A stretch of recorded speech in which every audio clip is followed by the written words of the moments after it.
অন্তর্বর্তীকালীন সরকারের উপদেষ্টাকে বলতে চাই, আপনারা যদি দায়িত্ব পালন করতে না পারেন আপনারা বলতে করুন।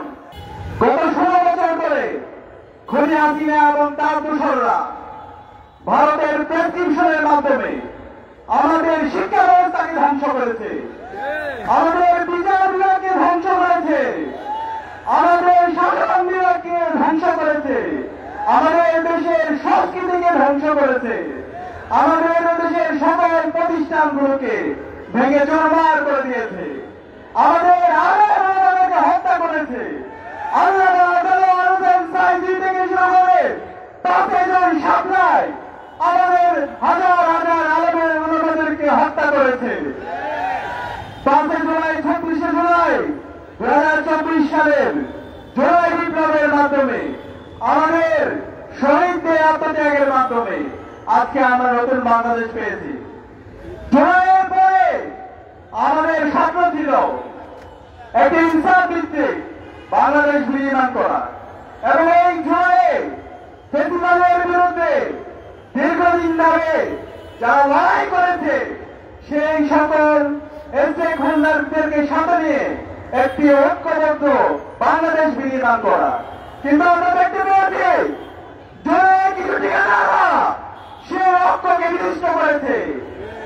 জুলাই যখন কারফিউ জারি করা হয়েছিল, ইন্টারনেট ব্লক আউট করা হয়েছিল, সেই সময়ে ঢাকার যাত্রাবাড়ি, মিরপুর, রংপুর, বন্ধসহ সারা দেশে বিপ্লবী জনতা তার রাস্তায় নেমেছিল, তারা স্লোগান দিয়েছিল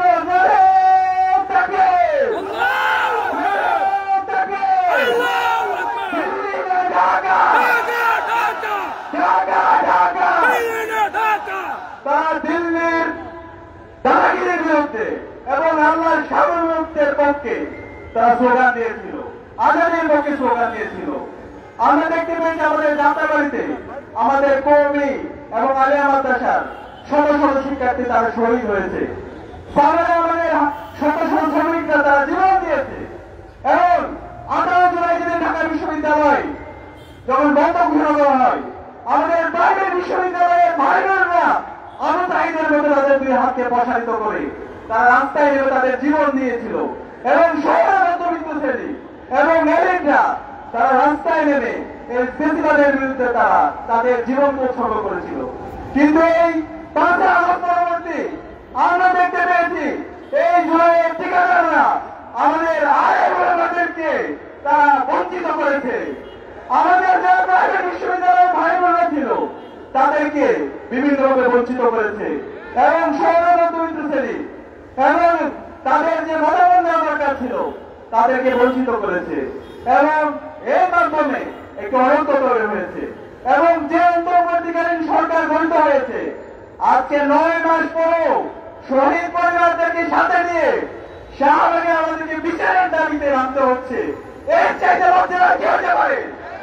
অন্তর্বর্তীকালীন সরকারের উপদেষ্টাকে বলতে চাই, আপনারা যদি দায়িত্ব পালন করতে না পারেন আপনারা বলতে করুন।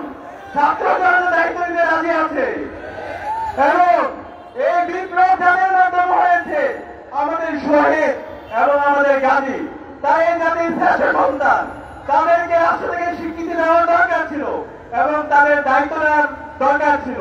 কিন্তু আমরা এখন পর্যন্ত আমাদের শহীদ পরিবারগুলোকে রাস্তা রাস্তায় ঘুরতে দেখছি।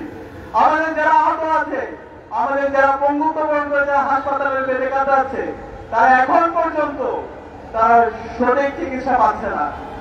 আর্থিক সংকট তাদেরকে আলাদা হচ্ছে। এই ক্ষেত্রে লজ্জা আর কিছু হতে পারে না। জুলাই ফাউন্ডেশন থেকে শুরু করে যারা আমাদের শহীদ এবং আহত পরিবারদেরকে নিয়ে কাজ করছেন, তারা বারবার বিভিন্ন ধরনের আমলাতান্ত্রিক জটিলতা দেখান। আরে ভাই, কিসের আমলাতান্ত্রিক জটিলতা? রাস্তায় কি টাকা হইতে আমরা প্রয়োজনে না খেয়ে থাকবো? আমাদের শহীদ পরিবার, আমাদের যারা গাজীরা আছে তারা করতে থাকবে, সেটা আমরা মেনে নিব না। আমরা অন্তর্বর্তীকালীন সরকারকে অনুরোধ করবো, অনেক হয়েছে। আমাদের যে মেজর দাবি ছিল খুনি হাসিনা এবং তার দোসররা গত 16 বছরে বাংলাদেশে যে গণহত্যা চালিয়ে এসেছে এবং জুলাইয়ে যে গণহত্যা এবং শিশু হত্যা করেছে, এই প্রত্যেকটা হত্যাকাণ্ডের বিচার করতে হবে। এবং আমাদের যে প্রতিষ্ঠানগুলো ভেঙে চুরমার হয়ে গেছে, সেই প্রতিষ্ঠানকে নতুন ভাবে রিফর্ম করতে হবে। এবং আমি বাংলাদেশের মেজর পলিটিক্যাল পার্টিগুলোকে বলতে চাই, জুলাই পরবর্তী বাংলাদেশে একটি প্রজন্ম তৈরি হয়েছে, তারা আর ফ্যাসিবাদকে ভয় পায় না, তারা প্রতিবাদ করতে শিখে গেছে। তারা কেউ শিবির করে না, ছাত্রদল করে না, জামাত করে না, বিএনপি করে না, কিন্তু তারা সত্যকে সত্য বলতে শিখে গেছে। আপনারা যদি জুলাই বিপ্লবের যে স্পিড, সেই স্পিড লালন না করেন, শহীদদের সাথে যদি গাদ্দারি করেন, খুনি হাসিনার যে পরিণতি হয়েছিল তার চাইতে খারাপ পরিণতি আপনাদের হবে। সাবধান হয়ে যান। সবাইকে আজকের জুলাই ঐক্য কর্মসূচিতে অংশগ্রহণ করার জন্য আন্তরিক ধন্যবাদ জানাচ্ছি।